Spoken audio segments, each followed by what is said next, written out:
رئيس تحرير صحيفة الشرق الأوسط. أهلا بك أستاذ سلمان. وينضم لنا من بيروت المحلل السياسي لقمان سليم. أهلا بك أستاذ لقمان. أهلا بكم ضيفي إلى هذه النشرة. أبدأ من بيروت مع الأستاذ لقمان. أستاذ لقمان، اسمان يتبعان حزب الله، نريد أن نقف على تفاصيل هذه الشخصيات معك، وما مدى أهمية الأسماء التي أوردناها في أخبارنا؟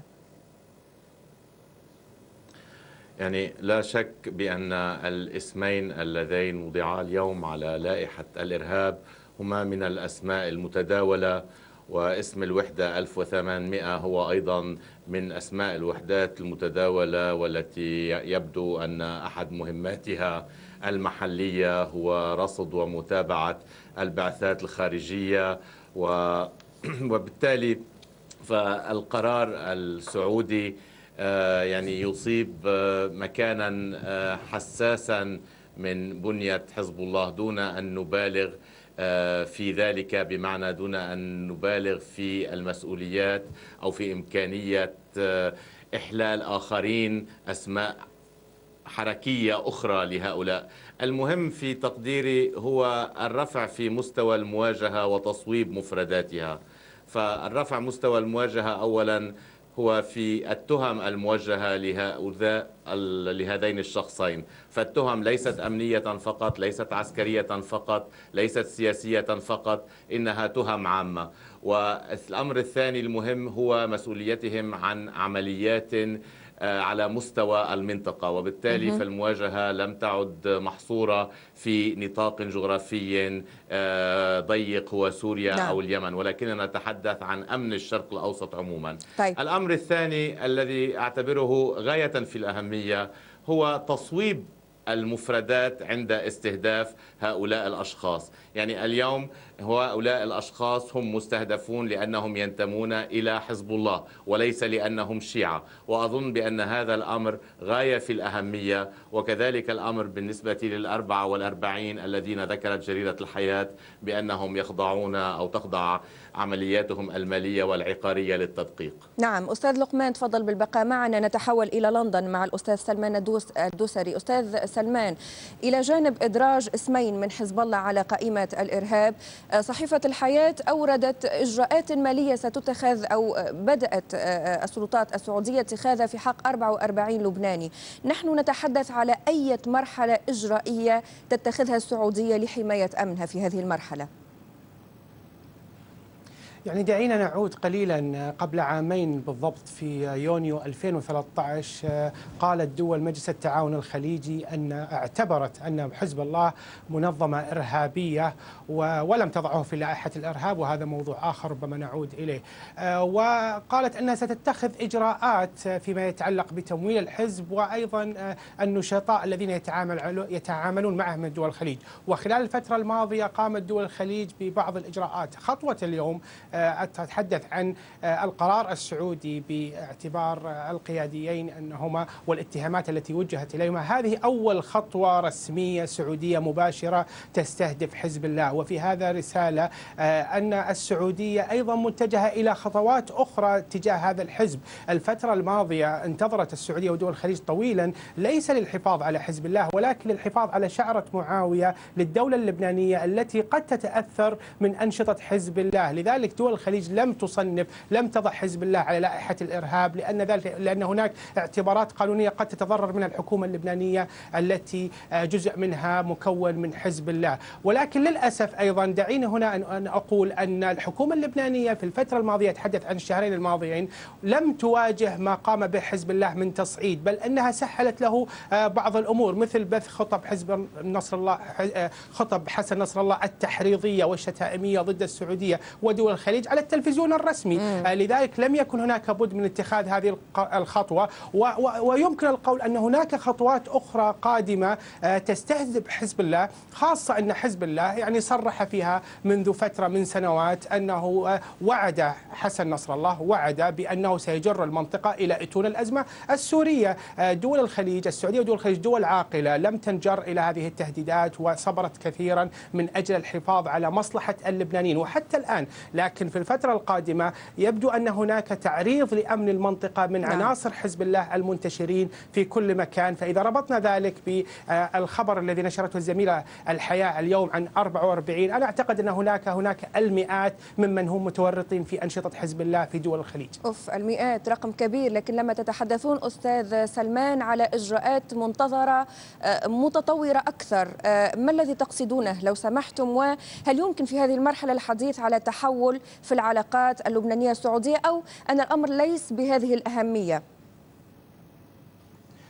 دعيني أن أقول أولا أن العلاقات اللبنانية السعودية علاقات مهمة جدا للطرفين، والسعودية كانت حريصة على الدولة اللبنانية، لكن في نفس الوقت الحكومة اللبنانية لم تقم بما يجب عليها للحفاظ على مصلحة اللبنانيين، وتركت حزب الله يقود المعركة ويدخل اللبنانيين في معركة لا ناقة لهم ولا جمل. ما أتحدث عنه في الفترة القادمة، يعني دعيني أقول لك أنه الفترة الماضية دول الخليج تأخرت في تصنيف حزب الله كمنظمة إرهابية منذ 25 عاما، منذ اختطاف طائرة الجابرية الكويتية في عام 1989 والتي قام بها أفراد من حزب الله، بالإضافة إلى كثير من الأنشطة الإجرامية. نذكر أن السعودية أول دولة دقت ناقوس الخطر القادم من حزب الله في 2006 في حرب إسرائيل على لبنان في تموز 2006. السعودية قالت حذرت من المغامرات الغير محسوبة، وخرجت بعض الأصوات التي تعتبر أن حزب الله حزب مقاوم، ثم رأينا في 2011 كيف حول بنادقه من المقاومة للفلسطينية وتجاه إسرائيل إلى الشعب السوري. حتى الآن هو يشارك مثل فيلق بدر، مثل أبو الفضل العباس، هذه الجماعات الإرهابية هو لا يختلف عنه، بل أنه لا يختلف عن داعش. في النهاية يختلفون في التفاصيل ولكن الهدف واحد. طيب، وضحت الفكرة أستاذ سلمان. ابقى معنا لو سمحت. من جديد نعود إلى الأستاذ لقمان معنا من بيروت. أستاذ لقمان، منذ حادثة تمرير خطاب حزب الله على التلفزيون الرسمي اللبناني وصولا إلى هذه الإجراءات، كيف يتلقى الشارع اللبناني أولا كمواطن عادي، وكذلك الأطراف السياسية الحزبية هذه الإجراءات وكل ما سيترتب عنها؟ هل هناك تخوف معين؟